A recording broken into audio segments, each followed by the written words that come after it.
नमस्कार। कक्षा 12वीं की हिंदी की पाठ्य पुस्तक वितान भाग 2 में कहानी झूझ का मतलब होता है संघर्ष। इस कहानी का मुख्य पात्र आनंद यादव, जो इसके लेखक भी हैं, कहानी के शुरू से लेकर अंत तक जूझते हुए नज़र आते हैं। छोटे से थे तो उनके पिता ने उनकी पढ़ाई लिखाई रोक दी थी, स्कूल से उन्हें उठा लिया था। दत्ताजी राव की मदद से आनंद यादव पुनः स्कूल जाना शुरू करते हैं, लेकिन फिर भी परेशानियां कम नहीं होती। वहाँ वो जूझते दिखाई देते हैं, अपने अस्तित्व की लड़ाई लड़ते हुए उस कहानी में उन्हें दिखाया जाता है।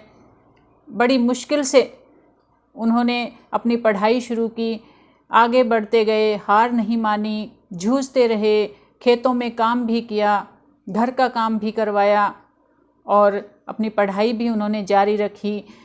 और मराठी अध्यापक जो उन्हें कविताएं पढ़ाया करते थे, उन्होंने भी उनकी काफ़ी मदद की। कविता लिखने पढ़ने में भी उन्हें संघर्ष करना पड़ा।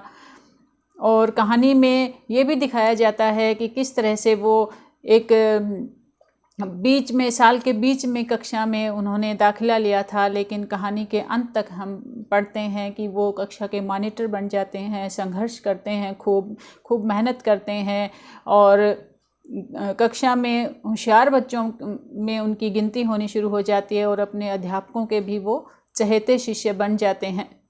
तो इस तरह से इस कहानी से शिक्षा मिलती है कि हमें भी जीवन में चाहे कितनी ही प्रतिकूल परिस्थितियां आ जाएं, घबराना नहीं चाहिए। इंसान का जीवन सुख और दुख से भरा होता है, उसे कभी निराश नहीं होना चाहिए। अपने लक्ष्य को प्राप्त करने के लिए उसे जूझना पड़ता है और अनुकूल परिस्थिति का इंतज़ार ना करके जैसी भी स्थिति है उसका उसे सामना करना चाहिए, डटकर मुकाबला करना चाहिए और अपने जीवन को सफल बनाने के लिए सतत प्रयास जारी रखने चाहिए। संघर्ष ही जीवन का दूसरा नाम है और उसमें सफलता अवश्य मिलती है। ये इस कहानी का उद्देश्य है।